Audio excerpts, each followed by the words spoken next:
सुप्रभात बच्चों।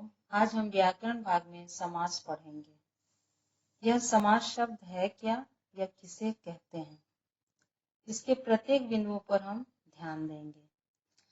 शब्दों को संक्षिप्त करने की प्रक्रिया को समास कहते हैं, यह कहा जाता है। दूसरे शब्दों में हम कह सकते हैं कि कम से कम शब्दों में अधिक जानकारी प्राप्त करना। इसकी परिभाषा इस प्रकार है: परस्पर संबंध रखने वाले दो या दो से अधिक शब्दों के मेल को समास कहते हैं। जैसे रसोई घर, अब इसको हमने विग्रह किया तो यहाँ बना रसोई के लिए घर। अब हम समास के भेद या प्रकार के बारे में जानेंगे कि वह कितने प्रकार के होते हैं या उनके कितने भेद हैं। जिसमें पहला हम लेंगे अव्ययी भाव समास। मैं पहले बता देती हूँ कि समास के 6 भेद या प्रकार होते हैं, जिसमें पहला है अव्ययी भाव समास। जिस समास का पहला पद अव्ययी होता है उसे हम अव्ययी भाव समास कहते हैं। जैसे दिनों दिन, यह समस्त पद है हमारा दिनों दिन। समास को विग्रह करने पर दिन ही दिन में। दूसरा है उदाहरण आमरण, विग्रह करने पर मरण तक। दूसरे प्रकार को हमने लिया है तत्पुरुष समास। जिस पद का दूसरा पद प्रधान होता है उसे हम तत्पुरुष समास कहते हैं। शब्दों को लेने पर और उसे विग्रह करना या विग्रह करने पर हम देखेंगे कि विभक्ति या कारक का चिन्ह आता है। हमने पहला शब्द एक उदाहरण स्वरूप बताया है लेकर राजपुत्र। यह समस्त पद है राजपुत्र, जिसको विग्रह करने पर यहाँ बना राजा का पुत्र। अब यहाँ का जो है वो कारक या विभक्ति का चिन्ह है, जिससे हम पता कर लेते हैं कि यह तत्पुरुष समास है।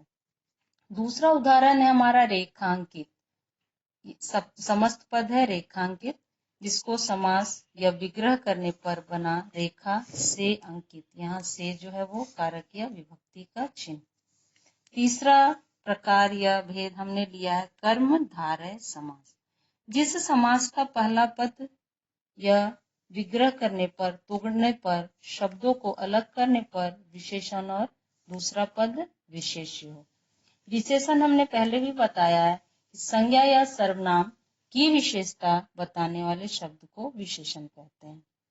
दिए गए शब्दों को जब हम विग्रह करेंगे तो देखेंगे कि विग्रह किया हुआ में पहला पद जो है वो विशेषण होगा और दूसरा पद जो है वो विशेष्य होगा। अब विशेष्य किसे कहते हैं? जिसके बारे में बात हो रही हो वह शब्द विशेष होता है। हमने यहाँ उदाहरण स्वरूप बताया महात्मा। महात्मा यहाँ समस्त पद है, जिसको विग्रह करने पर बना महान है जो आत्मा।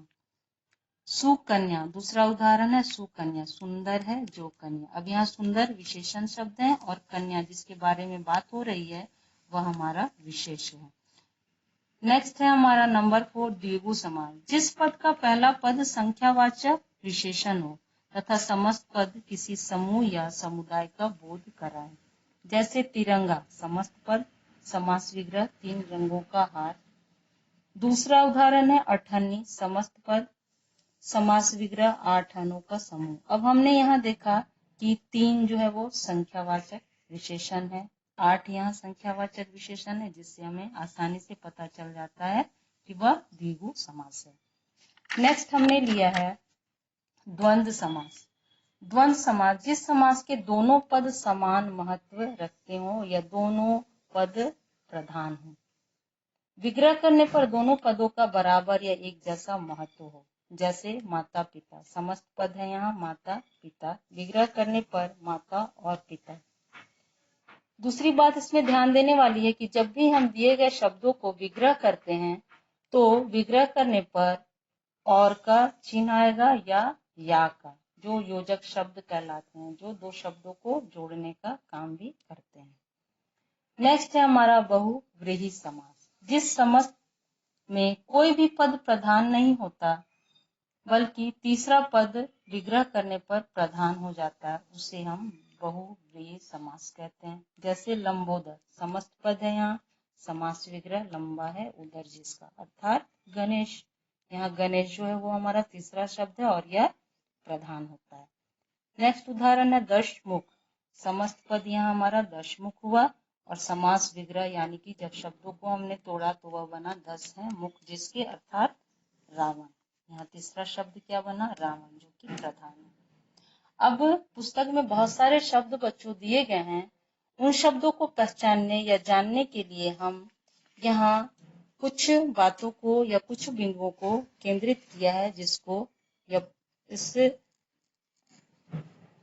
पन्ने में लिखा है, जिसको तुम ध्यान से एक टिप्पणी या नोट की तरह पढ़ोगे या ध्यान दोगे और उसे समझने का प्रयास करोगे और अपने पाठ्य पुस्तक से प्रश्नों को बनाने का प्रयास करोगे। धन्यवाद।